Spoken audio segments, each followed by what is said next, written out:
Welcome to English Podcast by Levels. Here you can improve your English with natural, clear, and useful conversations.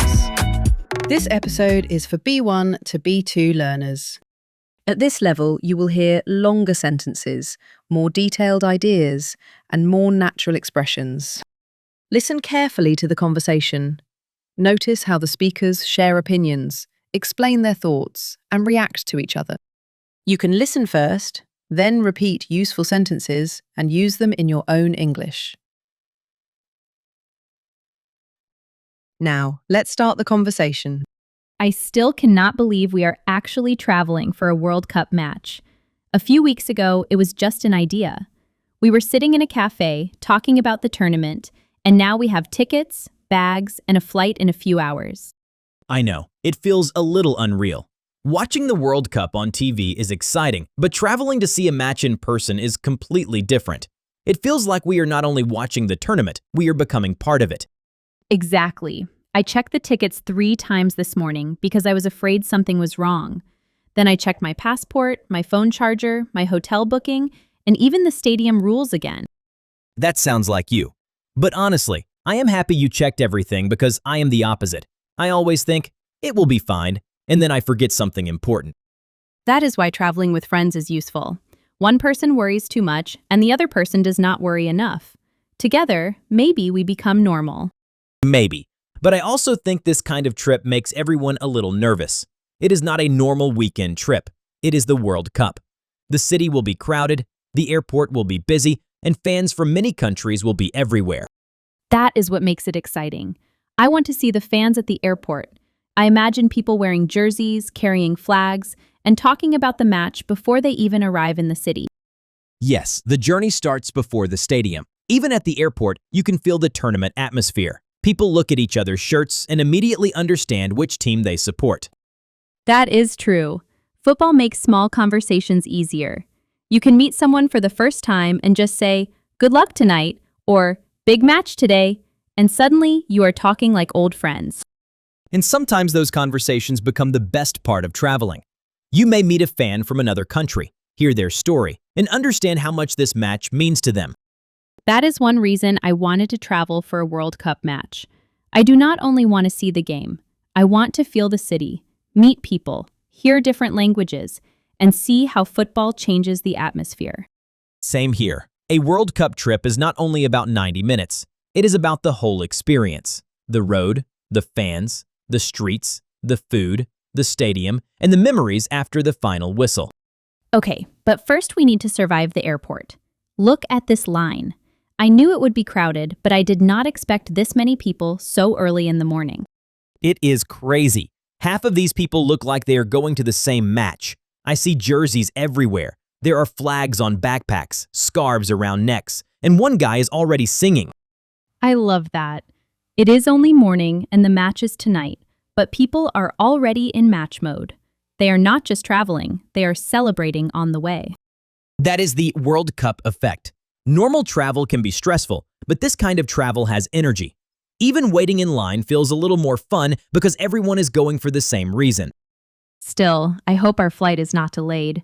If we miss the match because of a flight problem, I will never recover emotionally. Do not say that. We have enough time. Even if there is a small delay, we should be okay. The hotel is not too far from the stadium, and we already planned the route. I know, but World Cup travel teaches you to respect time. Everything takes longer. Security, transport, hotel check-in, getting food, entering the stadium. You cannot move like it is a normal day. That is a good point. When thousands of fans are moving through the same city, you need patience. If you are always in a hurry, you cannot enjoy the trip. Exactly. I want to enjoy the little moments too. I want to drink coffee near the stadium, take pictures with fans, and maybe buy a scarf before the match. A scarf is a good idea, but please do not buy 10 souvenirs. We still need space in our bags. No promises. This is the World Cup. A normal keychain suddenly becomes emotional when you buy it near the stadium.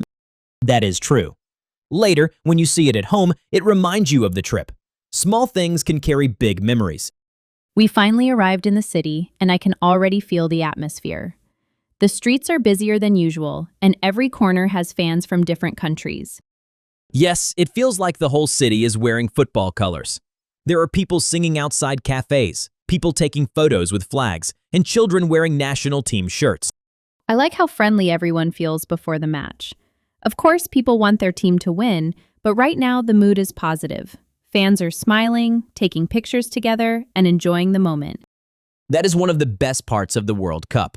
Rival fans can stand next to each other, joke together, and still respect each other. The competition is serious, but it does not have to be angry. Exactly! Look at those two groups across the street. They support different teams, but they are singing back and forth like it is a friendly competition. That is beautiful.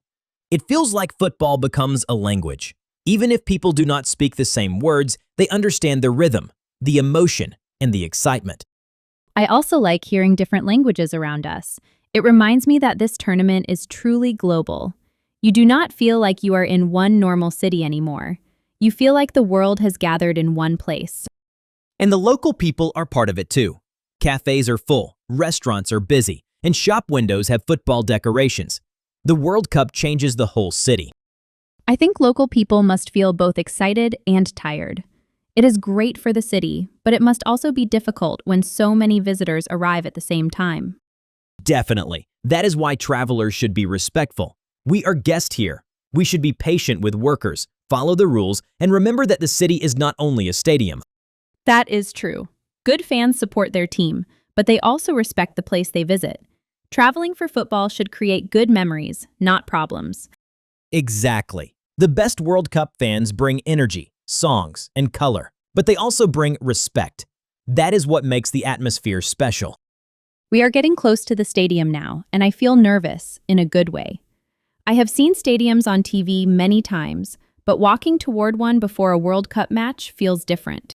I know what you mean. The sound gets louder with every step. You hear drums, chants, whistles, and people shouting players' names. It feels like the match has already started outside the stadium. And everyone is moving in the same direction. It is like a river of fans. Some people are calm, some people are singing, and some people look like they have been waiting for this day their whole life. For some of them, maybe they have. Not everyone gets the chance to see their country play in a World Cup. For many fans, this is a once-in-a-lifetime experience. That makes me appreciate it more. A ticket is not just a ticket. It is a memory before it even happens. Exactly. And when we enter the stadium, I think the feeling will become even stronger. Seeing the pitch, the lights, and the fans all around us will be unforgettable. I am also curious about the moment before kickoff. When the players walk out, I think the whole stadium will change. People will stop joking and start feeling the importance of the match.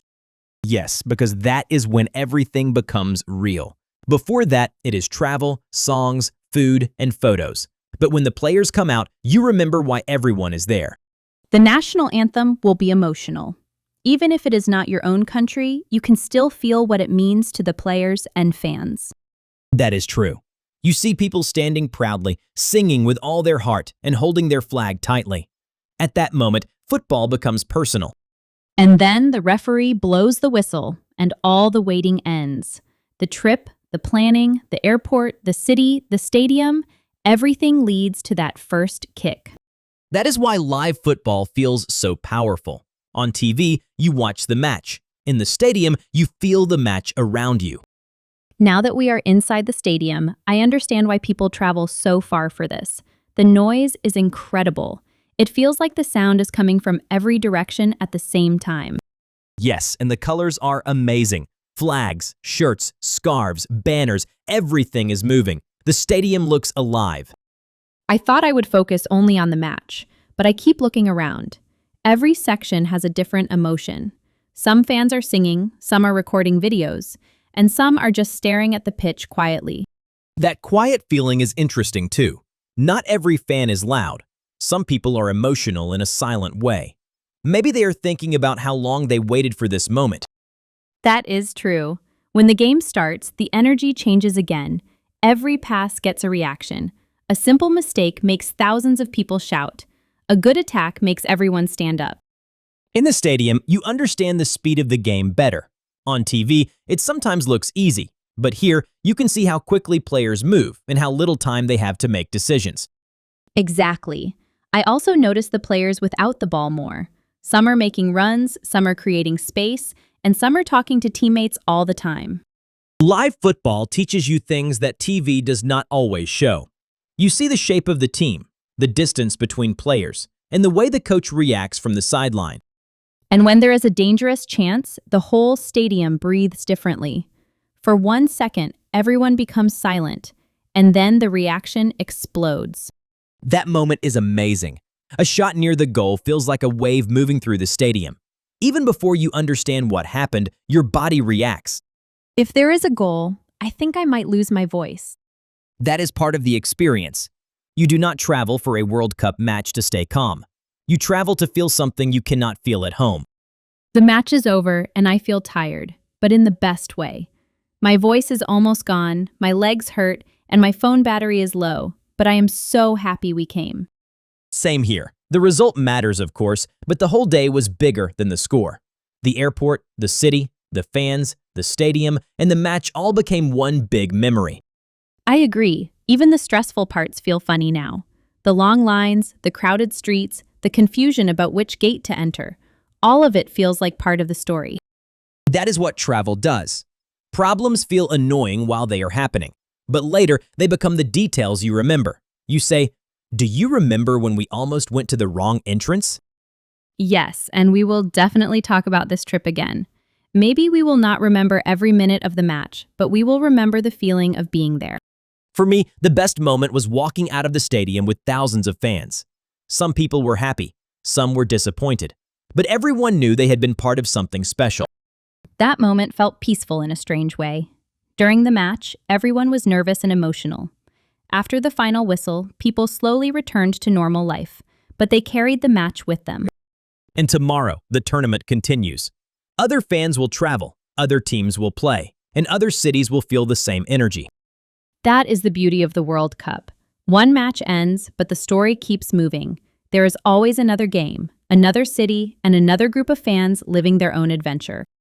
Traveling for a World Cup match shows you that football is not only something you watch, it is something you experience with your whole body. Exactly. You hear it, see it, feel it, and remember it. That is why this trip was worth it. And now I understand why people say you have to see a World Cup match live at least once. After today, I completely agree. That's the end of this B1 to B2 English conversation. Great job listening.